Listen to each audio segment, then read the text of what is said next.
حی علی الفلاح، اور اس کی نشانیوں میں سے ہے کہ اس نے تمہارے لیے تمہاری ہی جنس سے جوڑے پیدا کیے تاکہ تم ان کے پاس سکون حاصل کرو، اور اس نے تمہارے دلوں میں محبت اور رحمت ڈال دی۔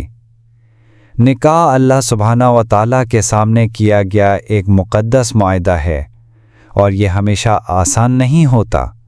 اس کے لیے دونوں طرف سے سخت محنت کی ضرورت ہوتی ہے۔ اکثر ہمارے معاشرے میں شادی درد اور مایوسی کا ایک ذریعہ بن گئی ہے، لیکن کیا ہوتا اگر ہماری شادی سکون اور اطمینان کی جگہ ہوتی؟ ہم سب اپنی ازدواجی زندگی میں مشکلات اور چیلنجوں کا سامنا کرتے ہیں۔ ایسے کئی مواقع آتے ہیں جب ہم اپنے شریک حیات پر غصہ کرتے ہیں۔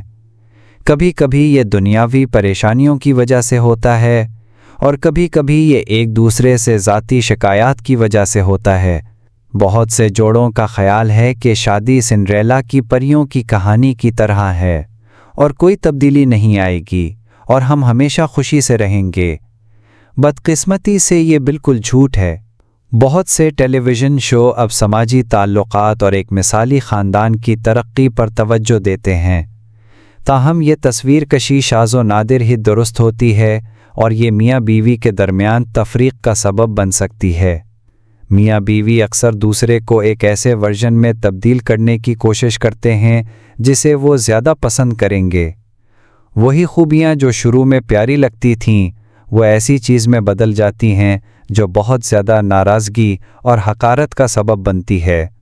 ہر شادی میں اتار چڑھاؤ آتے ہیں۔ بہت سی شادیاں ناکام ہو جاتی ہیں کیونکہ ایک شریک حیات بہت معمولی باتوں پر دوسرے پر مسلسل الزام لگاتا رہتا ہے۔ دونوں شریک حیات میں سے جو نرم ہوتا ہے اسے ہی سارے الزام برداشت کرنے پڑتے ہیں۔ یہ دونوں جنسوں میں ہو سکتا ہے، لیکن اکثر ایسا ہوتا ہے کہ عورت کو شادی میں ہونے والی ہر غلط چیز کا الزام سہنا پڑتا ہے، یہاں تک کہ جس میں اس کا کوئی ہاتھ نہیں ہوتا۔ اللہ نے ہمیں چیزوں کے بارے میں قیاس آرائی کرنے اور اس کے بعد دوسروں پر الزام لگانے سے سختی سے منع کیا ہے۔ اللہ نے قرآن میں فرمایا ہے، اے ایمان والو، بہت زیادہ منفی قیاس آرائیوں سے بچو، بے شک کچھ قیاس آرائیاں گناہ ہیں۔ جب ہم شادی کے رشتے میں ہوتے ہیں تو ہم اپنے شریک حیات سے بات چیت کرنے کے بجائے چیزوں کو قیاس کرنے کا بہت آسان راستہ اختیار کرتے ہیں۔ جب ہم قیاس کرتے ہیں تو اس کا مطلب ہے کہ ہم ضروری نہیں کہ صحیح ہوں، اور یہ وہ وقت ہے جب معاملات خراب ہو جاتے ہیں۔ قیاس غلط فہمیوں کا باعث بنتا ہے، اور غلط فہمیاں خراب حالات کا باعث بنتی ہیں، جس کے بعد الزام تراشی کا کھیل شروع ہو جاتا ہے۔